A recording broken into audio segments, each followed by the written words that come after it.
बच्चों, आपने छोटे होते स्लाइड काफ़ी दफ़ा ली होगी और बहुत से बच्चे तो अभी भी स्लाइड के शौकीन होंगे। ये स्लाइड आपको नज़र आ रही है, इसकी एक स्लोप है, एक इसकी स्टीपनेस है। एक सामने भी स्लाइड नज़र आ रही है, उसकी डिफरेंट स्लोप होगी, डिफरेंट स्टीपनेस होगी।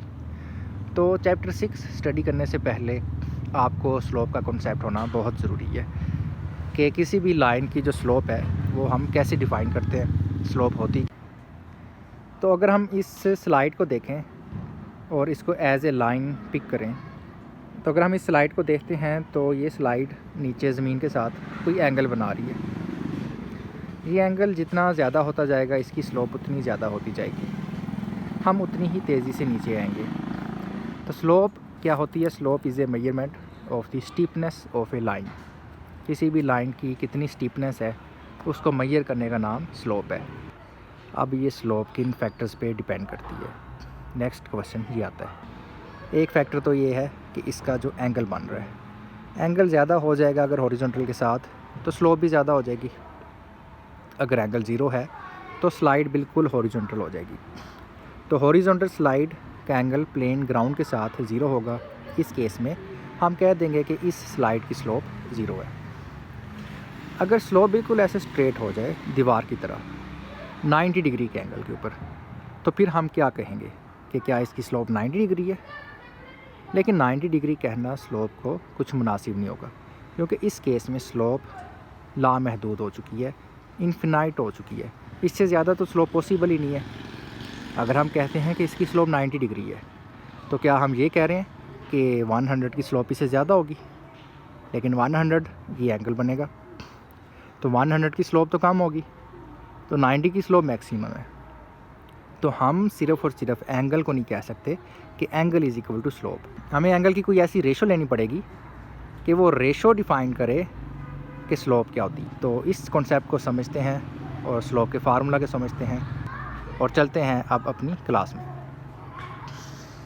तो स्टूडेंट्स, इसमें सबसे पहला पॉइंट समझने की जो ज़रूरत है वो ये है कि स्लोप कभी भी इंक्लिनेशन के इक्वल नहीं होती। Slope is not equal to inclination. बहुत से स्टूडेंट्स इस चीज़ में लाजमी कंफ्यूज होते होंगे कि हम एंगल को स्लोप क्यों नहीं कहते। तो इसके लिए इन दोनों के फ़र्क को समझना बहुत ज़रूरी है, और इस चीज़ को भी समझना ज़रूरी है कि हम एंगल को स्लोप क्यों नहीं ले सकते। लेट्स सपोज ये हमारे पास एक XY प्लेन है। इसके अंदर मैं दो लाइंस ड्रा करता हूँ। एक लाइन कुछ इस तरह से जा रही है और दूसरी लाइन कुछ इस तरह से जा रही है। ये लाइन L1 है और ये लाइन L2। L1 का एंगल लेट्स सपोज जो इसका इंक्लिनेशन है वो है 45 डिग्री, और जो L2 लाइन है इसका लेट्स सपोज इंक्लिनेशन है 135 डिग्री। अब आप इनकी स्लोप्स के ऊपर गौर करें। इस लाइन की जो स्लोप है वो इस लाइन की स्लोप के बराबर है।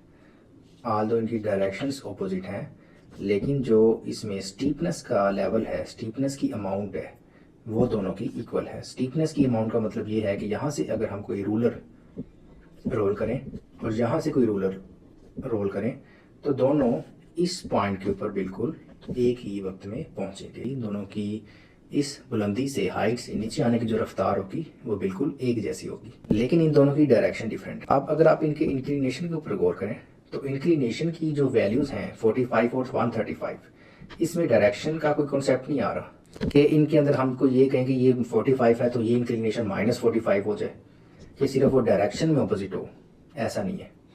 इनकी वैल्यूज़ में भी फ़र्क है। ऑल्दो ये दोनों स्लोप्स बराबर हैं, तो स्लोप की मैग्नीट्यूड तो बराबर होनी चाहिए, तो मैग्नीट्यूड तो बराबर होनी चाहिए, लेकिन इनकी तो मैग्नीट्यूड बराबर नहीं है। 45 इज़ लेस दैन 135। ऑल्दो इन दोनों की जो स्लोप्स हैं उनकी मैग्नीट्यूड्स इक्वल हैं।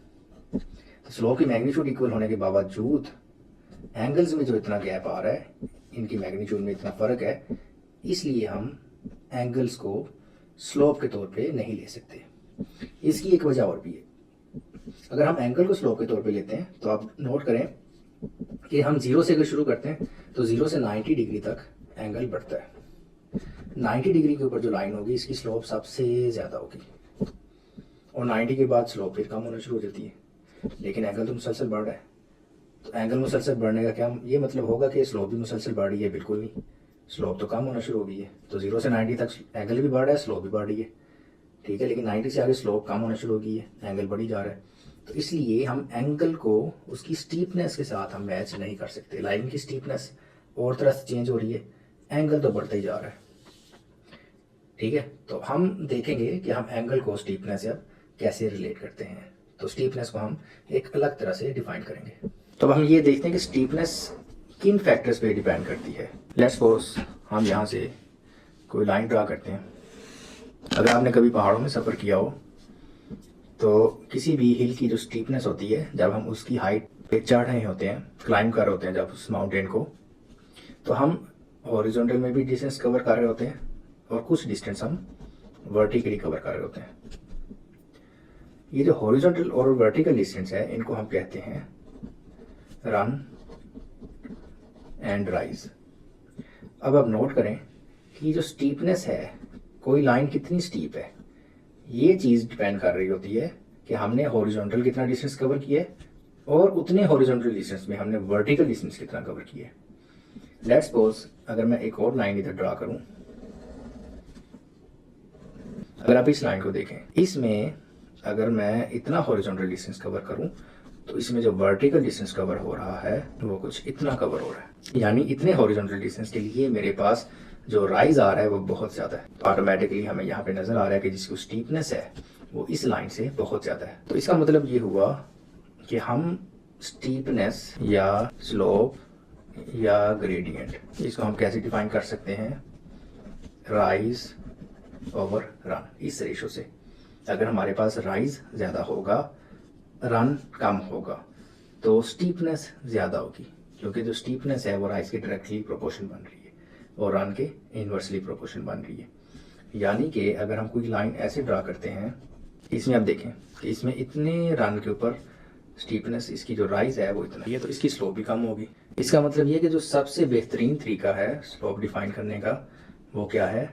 The ratio of vertical distance to the horizontal distance.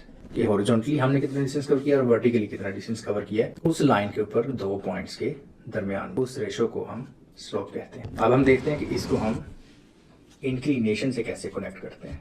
Inclination में और स्लोप में आप इसमें क्या रिलेशन है? लेट्स सपोज कि इसी आवर एक्सवाई प्लेन, इसमें ये कोई लाइन है, इस लाइन में ये कोई दो पॉइंट्स है। इस पॉइंट से हम देखते हैं कि कितना रन और कितना राइज है। आप नोट करें कि जो लाइन का इंक्लिनेशन है वो ये एंगल बन रहा है। ये जो एंगल बन रहा है थीटा, इस लाइन का पॉजिटिव एक्स एक्सिस से इन एंटी क्लॉकवाइज डायरेक्शन, ये सेम एंगल यहाँ बनेगा, क्योंकि ये जो रन है ये एक्स एक्सिस के पैरेलल है, ठीक है। ये इसके पैरेलल है तो ये ट्रांसवर्सल बनेगा और करस्पॉन्डिंग एंगल थ्योरम के मुताबिक तो जो ये एंगल होगा वही ये वाला एंगल होगा। This is our inclination of a line.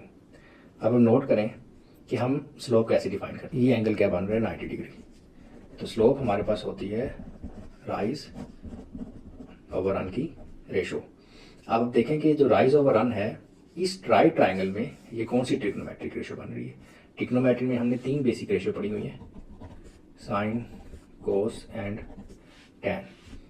तो एंगल, इस इंक्लिनेशन एंगल की कौन सी रेशो राइज ओवर रन की इक्वल होती है? This is perpendicular over base, और परपेंडिकुलर ओवर बेस किसके इक्वल होता है? Tangent of theta. तो इसका मतलब ये है कि जो स्लोप हमारे पास आती है वो इंक्लिनेशन के टेंजेंट के इक्वल होती है, ना कि एग्जैक्ट इंक्लिनेशन के इक्वल, ठीक है। तो angle of inclination is not equal to slope. In fact अगर हम उस एंगल का टेंजेंट ले लेंगे तो वो हमारे पास क्या आएगा? Slope of the line. उम्मीद है आपको ये पॉइंट काफ़ी अच्छे से क्लियर हो गया होगा।